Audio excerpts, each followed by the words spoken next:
Good morning, class. Welcome to all of you in our education platform in current electricity part 19th. Current इलेक्ट्रिसिटीच्या 19व्या भागात आपण current electricity या चॅप्टरवर जी आपल्या टेक्स्टबुकमध्ये unsolved example आहेत ती अनसॉल्व्ड एक्झाम्पल सॉल्व करणार आहोत. आपण 10 नंबरचं एक्झाम्पल या आधीच्या व्हिडिओमध्ये 15 नंबरच्या व्हिडिओमध्ये सॉल्व केलेलं आहे. 11 नंबरचं जे एक्झाम्पल आहे ते आपल्या 18 नंबरच्या व्हिडिओमध्ये सॉल्व केलेलं आहे आणि आजच्या या व्हिडिओमध्ये आपण 12 नंबरचं एक्झाम्पल सॉल्व करणार आहोत. बघा बरं एक्झाम्पल काय तुम्हाला बोर्डवर दिसतंय. 11 नंबर आहे आणि 12 नंबरसुद्धा पेजवरती आहे. 11 नंबरचं एक्झाम्पल आपण या आधीच्या व्हिडिओमध्ये सॉल्व केलेलं आहे, तुम्ही ते पाहू नका. आपण 12व्या एक्झाम्पलवर फोकस करूयात. A voltmeter has a resistance 30 ohm. What will be its reading when it is connected across a cell of EMF 2 volt having internal resistance 10 ohm? पटकन एकदम एक्झाम्पल वाचलं की असं नसतं की आपल्या लगेचच लक्षात येईल, म्हणून आपण एक पॅटर्न सेट केला होता. मी असं म्हणत होते की एक एक सेंटेन्स वाचायचं आणि त्या सेंटेन्समध्ये जे काही गिव्हन आहे ते गिव्हन लिहून घ्यायचं. ठीक आहे. मग बघा आता, a voltmeter has a resistance 30 ohm. एक व्होल्टमीटर आहे आणि त्या व्होल्टमीटरचा रेजिस्टन्स आहे 30 ओहम. मी इथं लिहून घेते. R is equal to resistance आहे, मग तो व्होल्टमीटरचा का असे ना, आपण कॅपिटल आरने रिप्रेझेंट करूयात. 30 ओहम. बघा पहिल्या सेंटेन्समधून एक इन्फॉर्मेशन मला मिळाली. पुढं मी वाचते, what will be its reading. त्या व्होल्टमीटरचं रिडिंग काय असणार आहे. बघा अशा प्रकारच्या एक्झाम्पलमध्ये आपल्याला पटकन क्लिक होत नाही की नेमकं फाइंड आउट काय करायचं आहे. मग आता व्होल्टमीटर आहे म्हटल्यावर तो पोटेन्शियल डिफरन्स मोजणार आहे, म्हणजे आपल्याला कॅपिटल व्ही फाइंड आउट करायचा आहे, पोटेन्शियल डिफरन्स फाइंड आउट करायचं आहे. बरोबर ना, हे आपल्या लक्षात यावं लागेल. What will be its reading. Voltmeter किती रिडिंग दाखवणार आहे, म्हणून capital V is equal to question mark, म्हणजे आपल्याला कॅपिटल व्हीची व्हॅल्यू फाइंड आउट करायची आहे. व्होल्टमीटरने दाखवलेलं रिडिंग म्हणजे पोटेन्शियल डिफरन्स सर्किटमधलं आपल्याला फाइंड आउट करायचं आहे. कधी त्यांनी सिच्युएशन सांगितलेली आहे, when it is connected across a cell of EMF 2 volt. ज्या वेळेस हा व्होल्टमीटर एका सेलच्या अक्रॉस कनेक्ट केला गेला आहे. अक्रॉस कनेक्ट केला गेला म्हणजे तो सेलबरोबर पॅरलली कनेक्ट केला गेला आहे की ज्या सेलचं EMF आहे 2 volt. E equal to 2 volt आणि या सेलचा इंटरनल रेजिस्टन्स आहे 10 ओहम. इंटरनल रेजिस्टन्स आपण स्मॉल आर या लेटरने रिप्रेझेंट करतो की जो किती आहे 10 ओहम इतका आहे. ठीक आहे. एक्झाम्पल कळलंय तुम्हाला. जास्त चांगलं एक्झाम्पल अशा वेळेस कळतं की ज्यावेळेस आपण डायग्राम काढतो. मग बघा एक व्होल्टमीटर आहे, हे व्होल्टमीटरचं पॉझिटिव्ह टर्मिनल, हे निगेटिव्ह टर्मिनल. ही आहे सेल, हे आहे सेलचं पॉझिटिव्ह टर्मिनल, हे आहे सेलचं निगेटिव्ह टर्मिनल. त्या सेलचा इंटरनल रेजिस्टन्स आहे, तुम्हाला माहीत आहे सेलचा इंटरनल रेजिस्टन्स आपण सर्किटमध्ये त्या सेलसोबत सेरीजमध्ये काय करत असतो तर कनेक्ट करत असतो, शो करत असतो, दाखवत असतो. तर अशा सिच्युएशनमध्ये इथं जी प्लेस असणार आहे सेल बरोबर सिरीजमध्ये तो असणार आहे त्या सेलचा इंटरनल रेजिस्टन्स. ठीक आहे. EMF ऑफ सेल गिवन आहे, इंटरनल रेजिस्टन्स गिवन आहे, व्होल्टमीटरचा रेजिस्टन्स गिवन आहे आणि या व्होल्टमीटरने दाखवलेलं रिडिंग म्हणजे कॅपिटल व्हीची व्हॅल्यू आपल्याला फाइंड आउट करायची आहे. बघा हेच सर्किट मी असं सुद्धा ड्रॉ करू शकले असते ना. एक रेजिस्टन्स आहे, एक सेल आहे आणि तिचा इंटरनल रेजिस्टन्स आहे. बघा हे जे सर्किट आहे ते ओहमचं सिम्पल सर्किट आहे असं मी म्हणू शकते. म्हणजे या सर्किटला मी ओहम्स लॉ अप्लाय करू शकते किंवा याही सर्किटला मी काय करू शकते तर ओहम्स लॉ अप्लाय करू शकते आणि ओहम्स लॉ अप्लाय करून मी कॅपिटल व्हीची म्हणजे रिडिंग शोन बाय गॅल्व्हनोमीटरची व्हॅल्यू फाइंड आउट करू शकते. हो की नाही. मग बघा ohm's law apply to complete circuit 11वीमध्ये आपण एक फॉर्म्युला शिकलो होतो. I is equal to E upon R plus R. I म्हणजे सर्किटमधून फ्लो होणारा करंट होता, E म्हणजे EMF ऑफ सेल होतं, कॅपिटल R म्हणजे सर्किटमधला एक्सटर्नल रेजिस्टन्स होता की जो आत्ता आपल्या या केसमध्ये एक्सटर्नल रेजिस्टन्स म्हणजे ह्या व्होल्टमीटरचा रेजिस्टन्स असेल आणि ही स्मॉल r म्हणजे काय होता तर इंटरनल रेजिस्टन्स ऑफ सेल होता. म्हणजे या आरची जी मॅग्निट्यूड आहे ती आपल्याला इथं सबस्टिट्यूट करावी लागणार आहे. ठीक आहे, आलंय तुमच्या लक्षात. फॉर्म्युला जो आहे आपल्याला माहीत असलेला तो आयसाठी आहे, पण आपल्याला तर फाइंड आउट करायचा व्ही. आपल्याला तर आयची व्हॅल्यू गिव्हनही नाही किंवा फाइंड आउटही करायला सांगितलेली नाही. अशा सिच्युएशनमध्ये मी काय करेन, ओहम्स लॉ वापरेन. V is equal to I into R. Therefore I is equal to, हा फॉर्म्युला जर मला मॉडिफाय करायचा असेल आयसाठी तर तो असा होईल ना, व्ही बाय आर. मग आयला मी रिप्लेस करते व्ही बाय आरने. V by R is equal to E upon R plus R. मग आपलं काम अजून सोपं होऊन जाणार आहे. म्हणजे इथं मी व्हीवरती फोकस करते, आर पलीकडे घेऊन जाते आणि मग काय होणार आहे तर मला व्ही फाइंड आउट करता येणार आहे. बरोबर आहे ना. मग बघा करूयात आपण. व्ही इज इक्वल टू, इथं डिनॉमिनेटरला असलेला आर ज्यावेळेस मी राईट हँड साईडला शिफ्ट करेल त्यावेळेस तो न्यूमरेटरला जाईल. म्हणजे ह्या ई सोबत मी लिहू शकते E into R divide by R plus R. झालं. म्हणजे या आपल्या एक्झाम्पलसाठी, आपल्या या सिस्टीमसाठी आपण जे फॉर्म्युला आपल्याला माहीत होते, I is equal to E upon R plus R, V is equal to I into R, म्हणजेच I is equal to V upon R, या दोघांची मदत घेऊन आपण reading shown by voltmeter find out करण्यासाठी हा फॉर्म्युला ऑब्टेन केलेला आहे. मग आता काम काय शिल्लक राहतं तर फॉर्म्युल्यामध्ये व्हॅल्यू सबस्टिट्यूट करणं शिल्लक राहतं. करूयात. V is equal to EMF of cell किती आहे तर 2 व्होल्ट मल्टिप्लाइड बाय आर म्हणजे एक्सटर्नल रेजिस्टन्स आहे बरं का, लक्षात ठेवायचं. इथं बघा 30 ओहम डिवाइड बाय, इथं असेल external resistance 30 ohm plus internal resistance of cell किती दिलेला आहे तर 10 ओहम. मग किती झालं बरं, V is equal to 30 multiplied by 2, 60 divide by 40. 20ने जर डिवाइड करत असेल मी तर 3/2 असं आन्सर येतं आहे. आणि ह्या 3/2ला सुद्धा जर आपण पुढे घेऊन जात असू तर 1.5 व्होल्ट इतकं रिडिंग कोण दाखवणार आहे तर आपला व्होल्ट मीटर. म्हणजे व्होल्ट मीटरने शो केलेलं रिडिंग किती असणार आहे 1.5 व्होल्ट. सोपं होतं ना एक्झाम्पल. जायचं मग पुढं. ठीक आहे, नेक्स्ट एक्झाम्पल पाहूयात. बघा 13 नंबरचं एक्झाम्पल तुम्हाला समोर दिसतंय. A set of 3 coils having resistances 10 ohm, 12 ohm and 15 ohm are connected in parallel. आपण जसा विचार करतोय की आपण करायचं काय तर एक सेंटेन्स वाचायचं आणि त्यामधून जे काही गिव्हन आहे ते लिहून घ्यायचं. 3 कॉइल्स आहेत, सेट ऑफ 3 कॉइल्स, पहिली दुसरी तिसरी. त्या 3 कॉइलचा रेजिस्टन्स आपल्याला दिला आहे. 10 ओहम दिला, 12 ओहम दिला, 15 ओहम दिला. आणि ह्या 3ही कॉइल्स आपल्याला सांगितल्या गेल्या आहेत की ह्या कशा कनेक्ट झालेल्या आहेत तर पॅरलली कनेक्ट झालेल्या आहेत. त्यांना पॅरलली कनेक्ट केलं गेलं आहे. मग बघा पहिल्या कॉइलच्या रेजिस्टन्सला मी म्हणते R1 10 ohm, R2 12 ohm and R3 15 ohm. ठीक आहे, 3 कॉइल्स आहेत. कॉईल आहे म्हणून मी हे अशी ड्रॉ करते.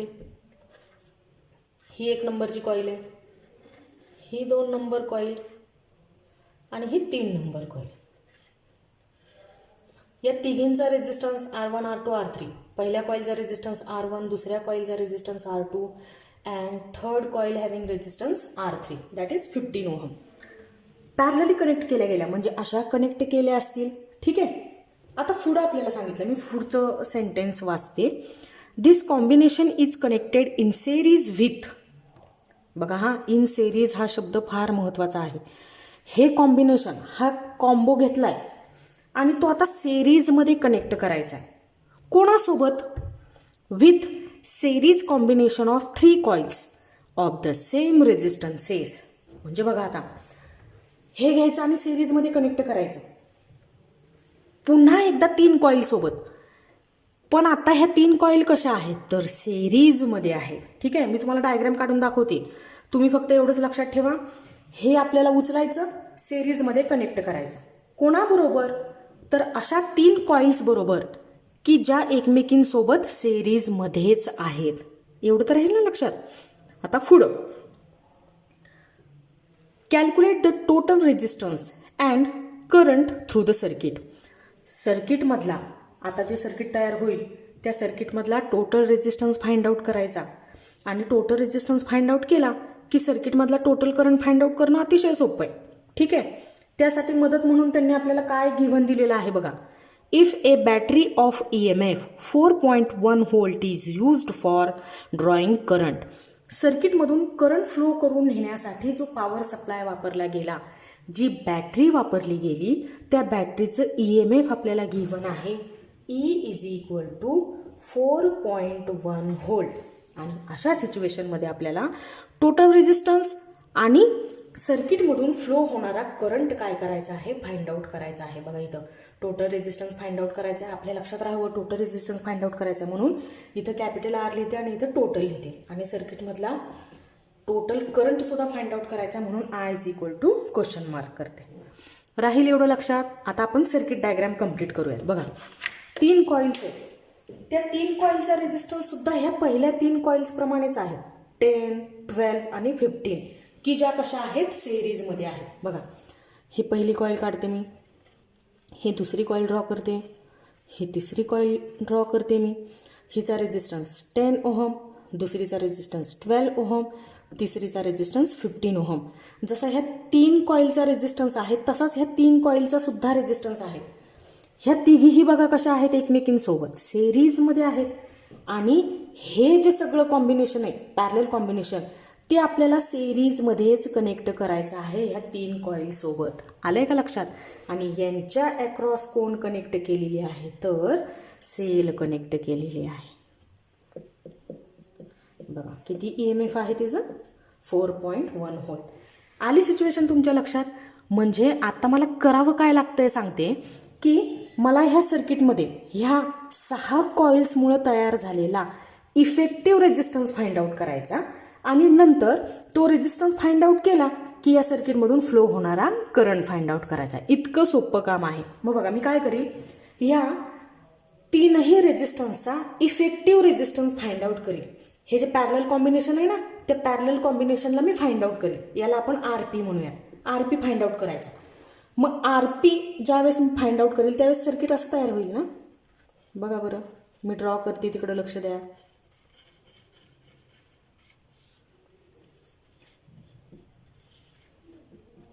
हा असेल RP. ह्या तिघांचा इफेक्टिव्ह रेजिस्टन्स, ह्या 3 कॉइलने पॅरलल कॉम्बिनेशनमध्ये असताना तयार केलेला इफेक्टिव्ह रेजिस्टन्स, की जो सर्किटला ऑफर केलेला आहे, तो इथं असेल RP. एकत्रितपणे आलेला RP. आणि ही 1 नंबरची कॉईल, ही 2 नंबरची कॉईल, ही 3 नंबरची कॉईल ॲज इट इज, की जी सिरीजमध्ये 1 number coil, 2 number coil, 3 number coil. आता हे सगळं तुम्हाला कसं दिसतंय, तर सिरीजमध्ये दिसतंय. बरोबर आहे. मग आपण असंही एक सर्किट तयार करू शकतो, की मी आता ह्याच्याही पुढे जाऊन काय करील, तर बघा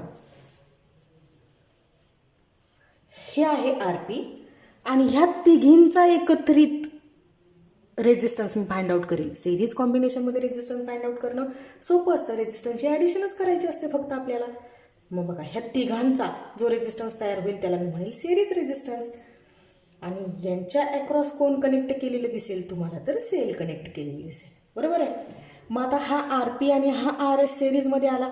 ह्या दोघांची मी पुन्हा ॲडिशन करील आणि यांची ॲडिशन म्हणजे काय असणार आहे, तर इफेक्टिव्ह रेजिस्टन्स इन सर्किट असणार आहे, की ज्याला तुम्ही काय म्हणत आहात, R टोटल म्हणत आहात. बरोबर आहे. आणि ह्या टोटल रेजिस्टन्समधून फ्लो होणारा करंट आपल्याला काय करायचा आहे, फाइंड आउट करायचा आहे. कळलं तुम्हाला एक्झाम्पल काय करायचं आपल्याला. आपण 1 बाय 1 करूयात. ठीक आहे. पहिल्यांदा आपण काय करूयात, हा RP ह्या तिघांमुळे तयार होणारा पॅरलल कॉम्बिनेशनमध्ये असल्यामुळं तयार होणारा रेजिस्टन्स फाइंड आउट करूयात. नंतर ह्या 3 कॉईलमुळे की ज्या सिरीजमध्ये आहेत त्यांच्यामुळे तयार होणारा रेजिस्टन्स फाइंड आउट करूयात आणि नंतर त्यांची ॲडिशन करून आपण काय करूयात, टोटल रेजिस्टन्स फाइंड आउट करूयात. कळलं तुम्हाला. आपल्याला एक्झाम्पल सॉल्व्ह करत असताना नेमकं करायचं आहे काय हे तुमच्या लक्षात आलंय, तर मग आपण पुढे जाऊयात. ठीक आहे. पहिला, दुसऱ्या आणि तिसऱ्या कॉईलचा जो रेजिस्टन्स आहे 10 ओहम, 12 ओहम अँड 15 ओहम, हे पॅरलल कॉम्बिनेशनमध्ये असताना जो इफेक्टिव्ह रेजिस्टन्स तयार होईल ना, तो आधी फाइंड आउट करूया. मी तुम्हाला म्हटलं की त्या रेजिस्टन्सला मी RP असं रिप्रेझेंट करते. बरोबर आहे. मग आता फॉर्म्युला तर तुम्हाला माहीत आहे पॅरलल कॉम्बिनेशनसाठीचा. जेवढे केवढे पॅरलल कॉम्बिनेशनमध्ये रेजिस्टन्सेस आहेत ते सगळे असे लिहायचे. 1/R1 म्हणजे resistance of first coil plus 1/R2, resistance of second coil plus 1/R3, resistance of third coil. Value substitute करूयात. इथं असेल हा 1/RP. 1/RP is equal to, ठीक आहे, 1/10 प्लस 1/12 प्लस 1/15. यांचा LCM काढत असताना या तिघांच्या टेबलमध्ये एक जो नंबर आहे तो कॉमन नंबर मी शोधून काढेल. बघा, 10च्या टेबलमध्ये 60 आहे, 12च्या टेबलमध्ये सुद्धा 60 आहे आणि 15चा टेबल घेतला तर त्याच्यामध्ये सुद्धा काय असणार आहे तर 60 असणार आहे. बरोबर आहे. मग इथं डिनॉमिनेटरला काय होईल, 1/RP इज इक्वल टू, इथं असेल एक कॉमन नंबर 60. इथं 60 येण्यासाठी, इथं 10च्या तिथं 60 येण्यासाठी इथं मला मल्टिप्लाइड बाय 6 करावं लागलं. इथं सुद्धा मला मल्टिप्लाइड बाय 6 करावं लागलं. इथं मला 12ला मल्टिप्लाइड बाय 5 करावं लागेल. इथं सुद्धा न्यूमरेटरला मल्टिप्लाइड बाय 5 करावं लागेल. इथं 15च्या टेबलमध्ये 60 येतो, 15ला 4ने मल्टिप्लाय करू, म्हणजे इथं मला न्यूमरेटरला मल्टिप्लाइड बाय 4, डिनॉमिनेटरला मल्टिप्लाइड बाय 4 करावं लागेल. आणि म्हणून हा काय होऊन जाईल, 60 सगळ्यांचा एकत्रित कॉमन मी काय करील, लिहून टाकेल. मग इथं काय होणार आहे तर 1 multiplied by 6 that is 6 divide by 60 plus इथं काय होईल 1 multiplied by 5 divide by 60 plus इथं काय असेल 1 मल्टिप्लाइड बाय 4 म्हणजे 4 डिवाइड बाय 60. म्हणून मी 60 कॉमन लिहू शकते. 6 plus 5 plus 4 is equal to 15. 1/RP is equal to 15 divide by 60. 1/RP हवा आहे का आपल्याला? नाही, आपल्याला फक्त काय हवा आहे तर RP हवा आहे. RP equal to 60 divide by 15. मग आता RP इज इक्वल टू किती येईल बरं आन्सर आता आपलं 4 ओहम. 4 ओहम झालं. जे मी म्हणत होते पहिल्यांदा की एक सेट ऑफ 3 कॉइल्स आहे की ज्यांचा रेजिस्टन्स 10, 12, 15 ओहम आहेत आणि पॅरलल कॉम्बिनेशनमध्ये त्या कनेक्ट केल्या गेलेल्या आहेत. त्यांचा इफेक्टिव्ह रेजिस्टन्स आला 4 ओहम. आपण कुठेतरी लिहून घेऊयात. हा RP इक्वल टू किती आला 4 ओहम. ठीक आहे, इथं लिहिते कोपऱ्यात. आता त्यानंतर ज्या 3 कॉइल्स सिरीजमध्ये कनेक्ट केल्या गेल्या होत्या त्यांचा रेजिस्टन्स किती येतोय बघूया. बघा, पॅरलल कॉम्बिनेशनच्या पुढे 3 कॉइल्स मी कनेक्ट केलेल्या होत्या, यांच्याप्रमाणेच तिचाही रेजिस्टन्स होता की ज्या सिरीजमध्ये कनेक्ट केल्या गेल्या होत्या. मग बघा, त्यांचा जो रेजिस्टन्स असेल त्याला मी रिप्रेझेंट करते RS. ठीक आहे, आणि सिरीज कॉम्बिनेशन आहे म्हणजे रेजिस्टन्स सिरीज कॉम्बिनेशनमध्ये सरळ सरळ ॲड केले जातात. म्हणजे सिरीज कॉम्बिनेशनमध्ये आहेत म्हणून resistance of first coil plus resistance of second coil plus resistance of third coil अशी मी सरळ सरळ काय करेल तर ॲडिशन करेल. Therefore RS equal to 10 ohm plus 12 ohm plus 15 ohm म्हणजे किती आला RS इक्वल टू 37 ओहम. बघा, म्हणजे आपण कुठंपर्यंत आलो आहे डायग्राममध्ये आठवते का तुम्हाला? बघा, आपण एक अशी डायग्राम काढली ना, ह्याच्या अक्रॉस सेल कनेक्ट केलेली होती. हा आहे RP. पॅरलल कॉम्बिनेशनचं जे इफेक्टिव्ह रेजिस्टन्स आहे तो आपला आलेला आहे 4 ओहम. आणि जो RS आलेला आहे म्हणजे त्या 3 कॉईल ज्या सिरीजमध्ये मी कनेक्ट केलेल्या होत्या त्या 3 कॉईलचं जे सिरीज कॉम्बिनेशन आहे ते आलेलं आहे 37 ओहम. मग आता हे दोघं जण कसे दिसत आहेत आपल्याला RP अँड RS तर सिरीजमध्ये दिसत आहेत. म्हणजे पुन्हा मला काय करावं लागेल तर इफेक्टिव्ह रेजिस्टन्स फाइंड आउट करण्यासाठी की ज्याला आपण R टोटलने लिहितोय, R total equal to RP plus RS. RP किती आहे 4 ohm plus 37 ohm that is 41 ohm. 6 कॉइल्सने त्यातल्या 3 पॅरलल 3 सिरीजमध्ये आणि पुन्हा ह्या दोघीजणी पॅरलल कॉम्बिनेशन आणि सिरीज कॉम्बिनेशन पुन्हा परस्परांना सिरीजमध्ये असा 6 कॉइल्सने मिळून सर्किटमध्ये ऑफर केलेला टोटल रेजिस्टन्स आहे 41 ओहम. ठीक आहे.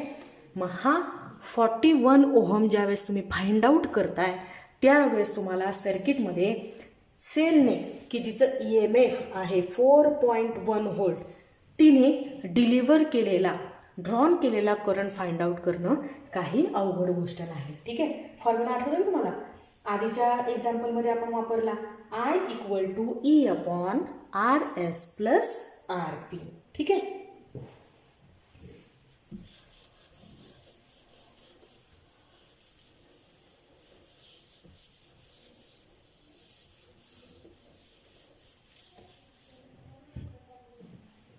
बघा I = E/RS + RP.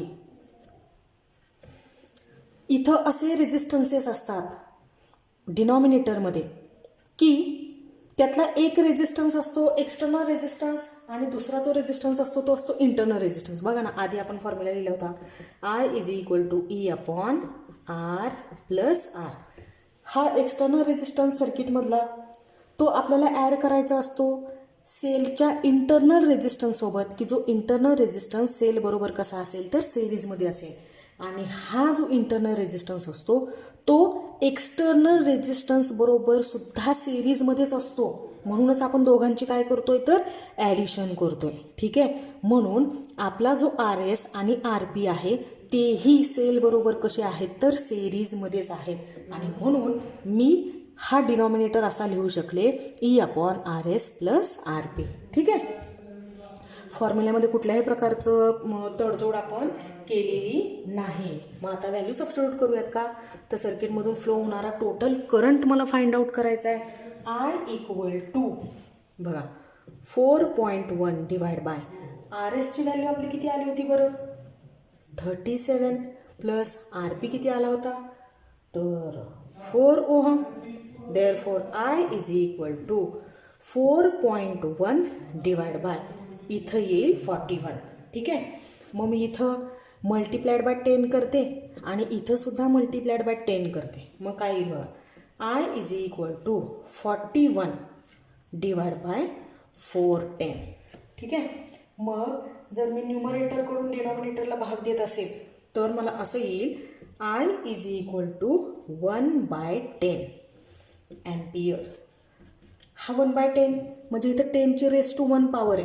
हिला जर मी वरती घेऊन गेले न्यूमरेटरला घेऊन गेले तर ती मायनस होईल म्हणजे 1 × 10⁻1 एम्पियर. हेही करेक्ट आन्सर आहे तुमचं. 1 × 10⁻1 लिहिण्याची गरज नाही. तुम्ही जस्ट असंही लिहू शकता 10⁻1 एम्पियर. आणि 10⁻1 म्हणजे 1/10 तुम्हाला माहीत आहे किती येतो I = 0.1 एम्पियर. जेवढं आपल्याला सिम्प्लिफाय करता येईल तेवढं आपल्याला करायचं. अगदी I = 1/10 एम्पियर हेही तुमचं करेक्ट आन्सर आहे. आलं लक्षात. सोपं होतं ना एक्झाम्पल. ठीक आहे. नेक्स्ट एक्झाम्पल पाहूयात. नेक्स्ट एक्झाम्पल आपण बघतोय नंबर 14. बघा बोर्डवरती दिसतंय तुम्हाला. A potentiometer wire has a length of 1.5 metre. Potentiometer वायरची लेंथ आपल्याला दिलेली आहे. जसं मी तुम्हाला सांगितलं की एक एक सेंटेन्स वाचून नंतर गिव्हन डेटा लिहून घ्या तसंच काम मी सुद्धा करेन.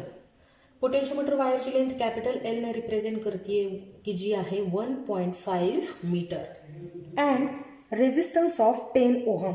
आणि याच की जी 1.5 मीटर लांबीची आहे तिचा रेजिस्टन्स आहे 10 ओहम.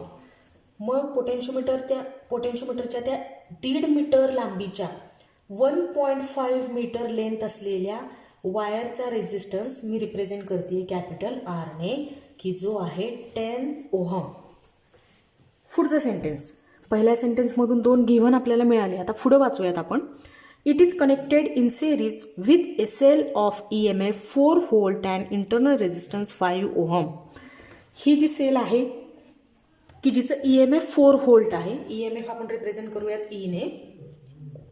पोटेन्शियल डिफरन्स V ने रिप्रेझेंट करायचं. आणि EMF of cell capital E ने रिप्रेझेंट करायचा, की जे आहे 4 व्होल्ट आणि याच सेलचा internal resistance small r is equal to किती आहे 5 ओहम आहे.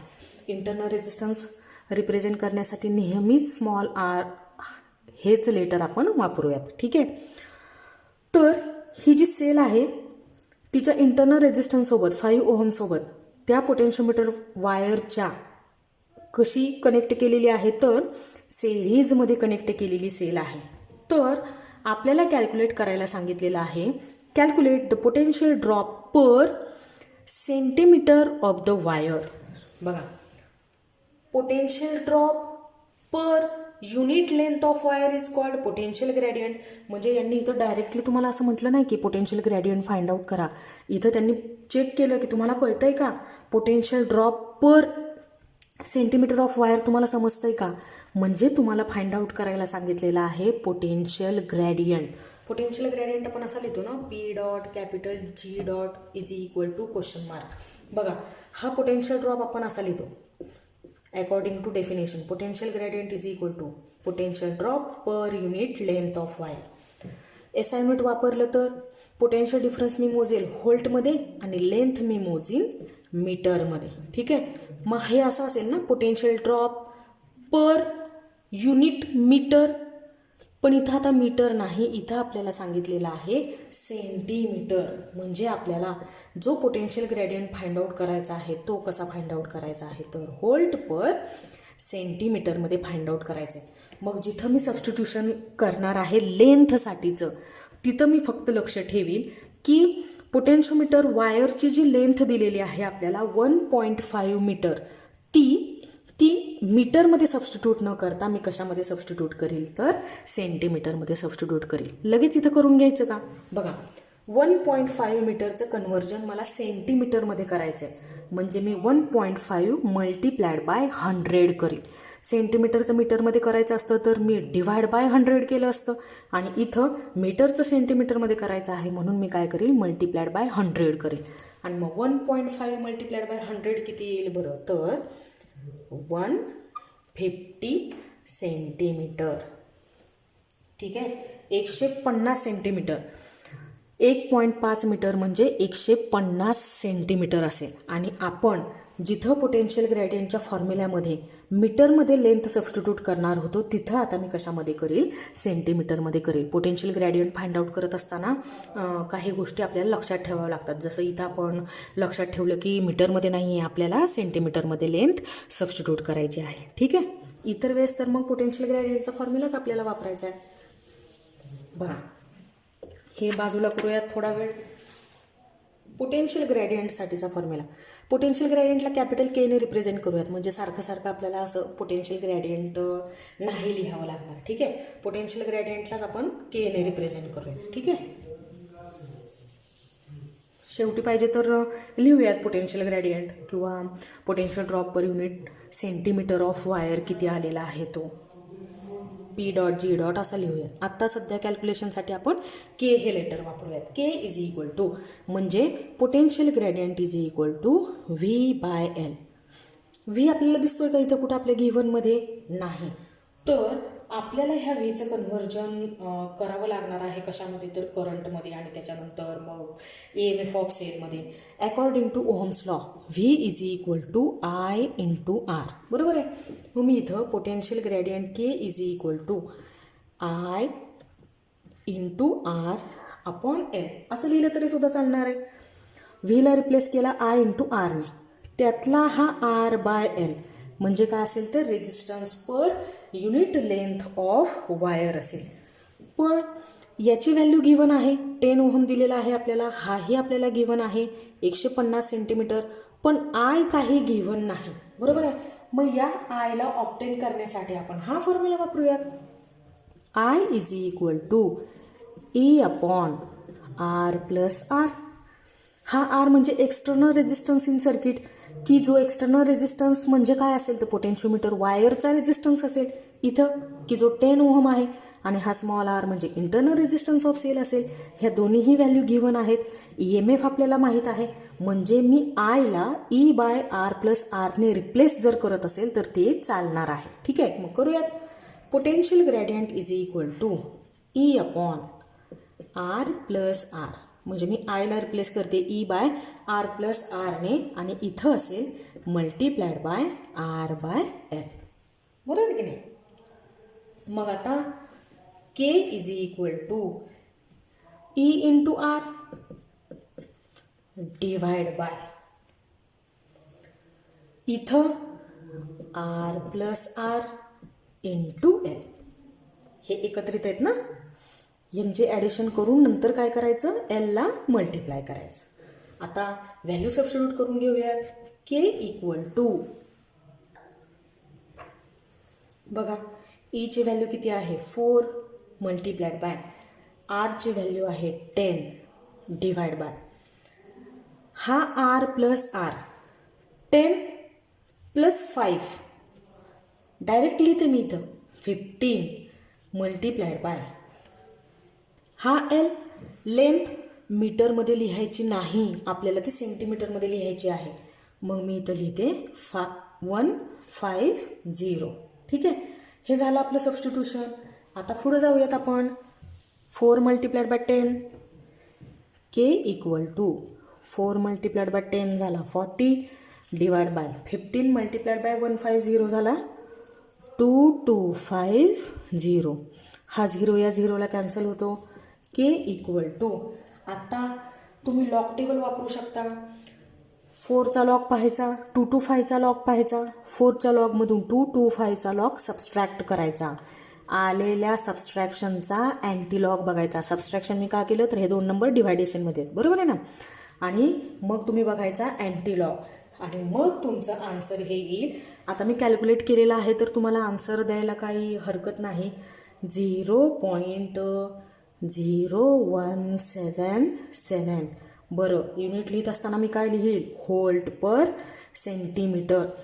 प्रॉपर युनिट ज्यावेळेस तुम्ही तुमच्या करेक्ट आन्सरला लिहाल त्यावेळेस तुम्हाला त्या प्रॉपर युनिटचा हाफ मार्क्स बोर्ड देऊ करतं.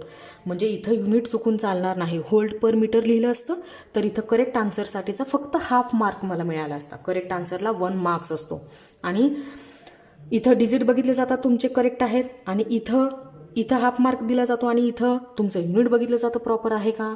प्रॉपर असेल तर त्याला हाफ मार्क मिळतो. आणि आपण जर फक्त युनिट चुकवलं तर अशा सिच्युएशनमध्ये आपल्याला करेक्ट आन्सर फाइंड आउट करून सुद्धा, एवढं सगळं कॅल्क्युलेशन करून सुद्धा आपल्याला फक्त अर्धाच मार्क मिळतो. म्हणून तो हाफ मार्क्सही आपला कुठं लूज होऊ नये म्हणून आपण लक्षपूर्वक ज्यावेळेस फायनल कॅल्क्युलेशन करतो त्यावेळेस केअरफुल करायचं.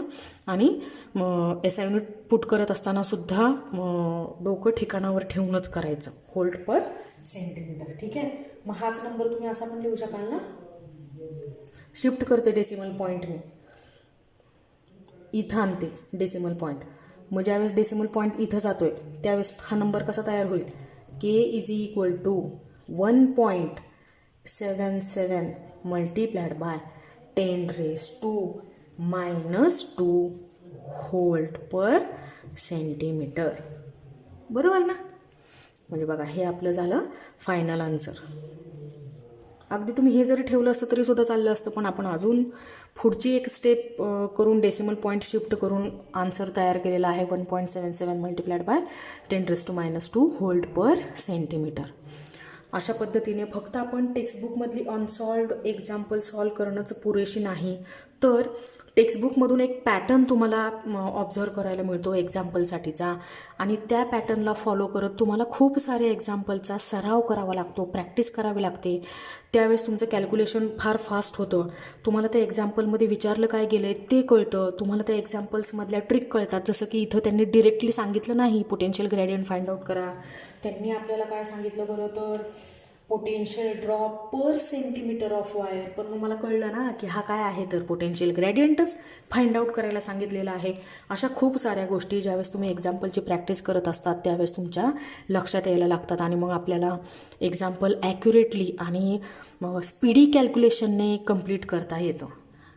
आणि हे सगळं आपल्याला साध्य होतं ते म्हणजे फक्त एक्झाम्पल सॉल्व करण्याच्या प्रॅक्टिसमुळं. बऱ्याचशा विद्यार्थ्यांना मी आजपर्यंत ऑब्झर्व केलेलं आहे की त्यांना थिअरी तर आवडते अभ्यास करायला एखाद्या चॅप्टरची, पण त्यांना एक्झाम्पल सॉल्व करणं आवडत नाही. तर त्यांचं मला सांगणं आहे की हे एक्झाम्पलसुद्धा तुम्हाला आउट ऑफ मार्क्स मिळवून देण्यासाठी फार मदतीची ठरतात. थिअरीमध्ये कदाचित मार्क 3 मार्क्सचा एखादा क्वेश्चन मी अटेम्प्ट केला तर त्याचे मला 2 मार्क मिळतील किंवा 2.5 मार्क मिळतील. पण एक्झाम्पलच्या बाबतीत तसं होत नाही. तुम्ही सुरुवातीपासून शेवटपर्यंत जर एक्झाम्पल सॉल्व केलं जे करेक्ट असेल तर त्याचे तुम्हाला 2 मार्कांचं एक्झाम्पल असेल तर 2 मार्क्स मिळतील, 3 मार्कांचं एक्झाम्पल असेल तर 3 मार्क मिळतात. म्हणून जेवढं आपण सिरियसली थिअरीला बघतोय तेवढं सिरियसली आपण एक्झाम्पल्सलासुद्धा पाहायचं आहे आणि त्याची प्रॅक्टिस करायची. ठीक आहे, हा व्हिडिओ इथंच थांबूयात. पुढच्या व्हिडिओजमध्ये आपण अजून शिल्लक राहिलेले एक्झाम्पल सॉल्व करूयात. तोपर्यंत टेक केअर, बाय बाय.